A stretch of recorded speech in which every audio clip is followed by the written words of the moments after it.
right, quite the welcome there.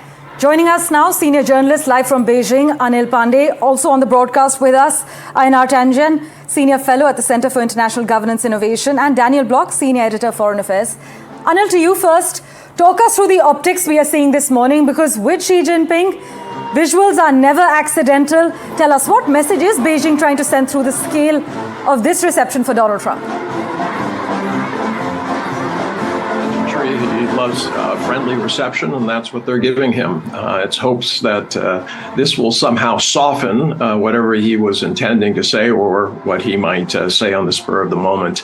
But I think the larger issue here is I really agreed with your colleague in terms of the assessment of what's going on. But we need to draw back a little bit to somebody named Eldred Colby, who's the undersecretary for the Department of War policy.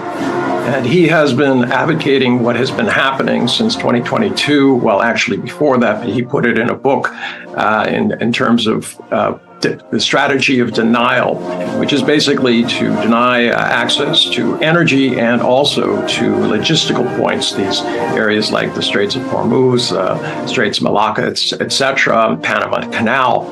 So this is an overall strategy which is very anti-China.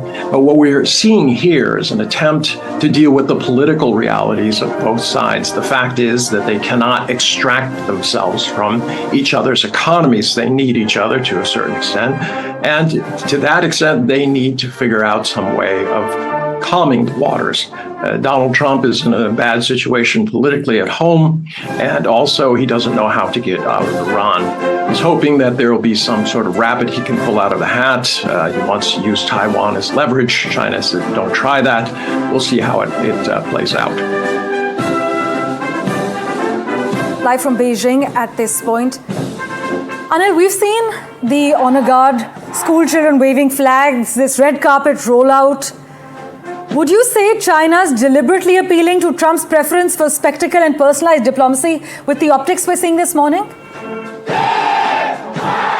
have to understand that both the nations need each other at this juncture. As we know, the crisis in West Asia and also the global economy, the way it's shaping. Both the nations really need each other at the moment. As we know, both the nations are the largest, powerful nations on the earth. Even before coming to China, Trump said we are the strongest nations on the earth and China is number 2. But we never know Trump what kind of behave or what kind of statements he gives or deliver here.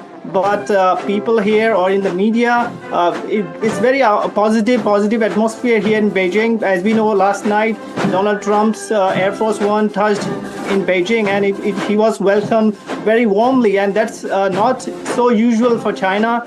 So we are hoping something is going to happen, at least for the bilateral relations, for the trade negotiations. As we know, tariffs were leveled on China last year, but so we are hoping something positive outcome out of this Donald Trump's visit in Beijing. Telling Mr. Tangen earlier, with Xi Jinping, visuals are never accidental. What is your assessment? What message is Beijing trying to send through the scale of this reception for the US president? Yeah, definitely. Correct. Anil, to you first.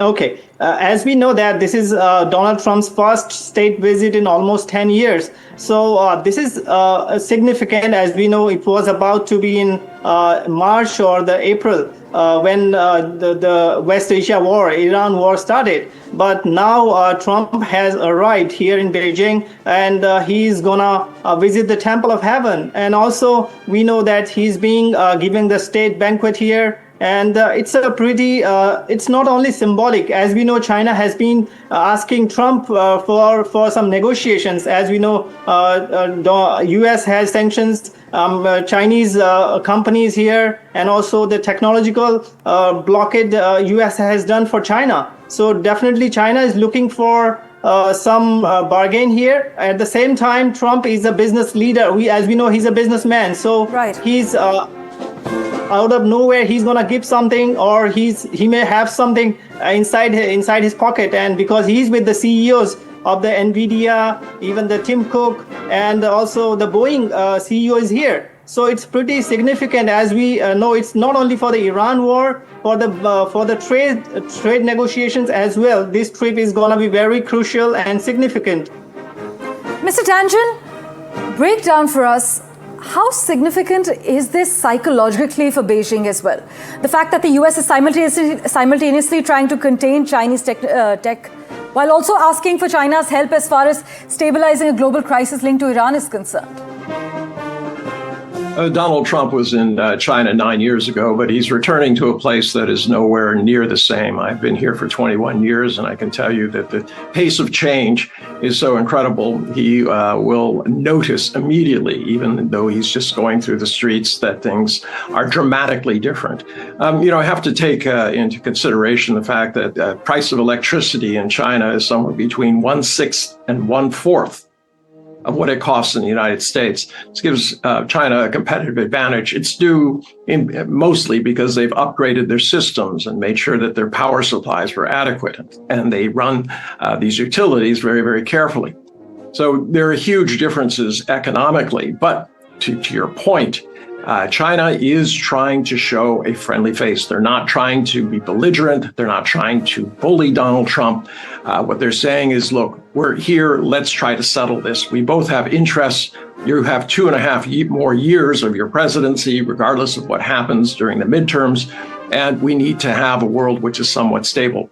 The fact that he's brought a huge contingent of American technology and power on the corporate side is an indication that, A, he loves crowds and wants to be supported, but B, he's trying to make it clear that the U.S. still has a lot of influence and sway in the world, especially when it comes to economics. And this isn't lost on China. China offered to have these groups, these CEOs, meet with the government and also leading corporations within China, but they refused. They said they will just stand behind Donald Trump and see what he's able to get for them. Obviously, there's a lot of talk about grains, soybean buys by China, and also selling Boeing jets to China. We'll have to see how that works out, but the Chinese have studied Donald Trump very carefully, and they know that he likes a very friendly reception. As he himself has said, he doesn't care if a guy's bad or good. If they're nice to him, he's in their corner. So, personal touches matter tremendously to Donald Trump. As we have witnessed. In fact, Daniel Block also joins us this morning. Daniel, how unusual is this moment strategically? The fact that the US is effectively seeking China's cooperation to stabilize a crisis linked to a war Washington itself became deeply involved in. Well, I think what makes it unusual, as you just noted too, is the circumstances surrounding it. We're at a moment in time when the world is unusually unsettled, when the United States is still locked, as you said, in a war that in Israel began against Iran. And as a result, where there's a feeling that the United States might want more cooperation from China than it felt it wanted in the past. I mean, I would add to that there are other forces and factors that would make cooperation between China and the United States perhaps more helpful to the world than it would have been earlier on, which is not to say that cooperation between the two states would have been unhelpful earlier on. But you look at something like artificial intelligence, which is an increasingly important national security issue and something that has frightened a lot of business people, ordinary citizens, and politicians, certainly in Washington, I would imagine in Beijing as well. And these are the two countries that are leading the world when it comes to that technology. So I think there's a sense, and I believe Trump has said that that's a subject he's going to bring up with Xi. There's also, of course, the war in Ukraine, which continues on. So there's really no shortage of things for the two leaders to discuss and to see if they can come to some sort of consensus or at least some sort of understanding. But even though it's an important strategic moment, it shouldn't be downplayed how difficult it will be for the two sides to come to some sort of deal or agreement, because they remain very far apart on some of the most important issues between them.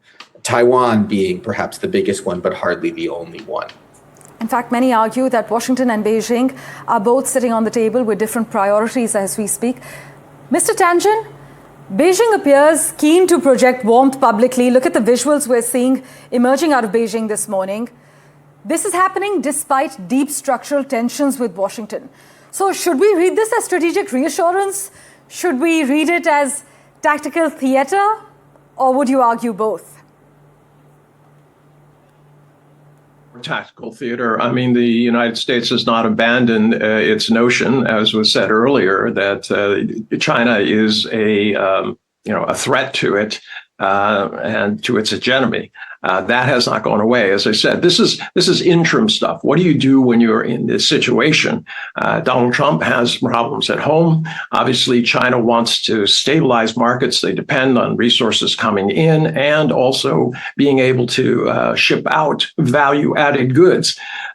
That gets interrupted if the logistical supply chain and also energy is interrupted. This is what, as I said, Eldridge Colby is betting on. But that doesn't cover the moment, as I said. So you have the juxtaposition, the difference between long-term goals and the short-term reality, and that's what we're seeing unfolding here.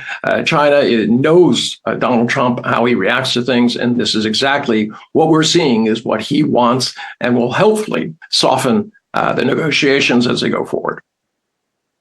Just ask, what are Chinese state media emphasizing most heavily right now? The media is talking about the welcoming and how all of this is going to play out. They're generally pretty mum on saying what they think is going to happen. They've been talking about the meeting of two leaders. They focus a lot on the pomp and circumstances, but they are not. They're not predicting what's going to happen. Meanwhile, Daniel, weigh in on this. Does this entire summit, this meeting, expose a deeper contradiction in American foreign policy right now, considering, on one hand, China is framed as America's principal long-term rival, but at the same time, on the other, Washington urgently now needs Beijing's influence over Tehran and also, crucially, global energy stability? Well, I think this is not necessarily something new to American foreign policy or to great power foreign policy in general. You go back to the Cold War, for example, and the Soviet Union and the United States went through periods of time where there was heightened tension, where there was reduced tensions, where as intensely as they were competing, often through indirect military conflicts, they also found ways to cooperate or instances where they needed to work together. So I think that this is a kind of long-standing pattern and trajectory in both American and, like I said, great power foreign policy.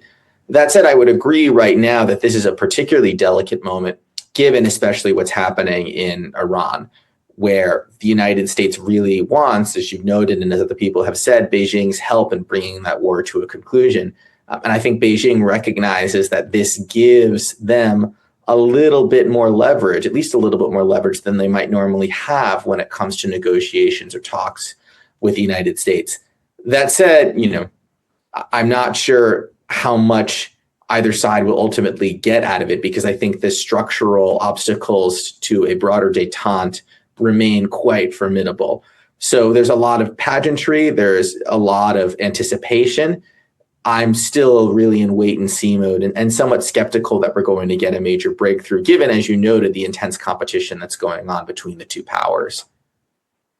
I sincerely apologize, I'm interrupting you. Gentlemen, do stay on with us. We continue with our coverage as the stage is set for this high-stakes summit between the US President and Xi Jinping. For now, we're slipping into a quick break. Back in a moment with the latest updates for you.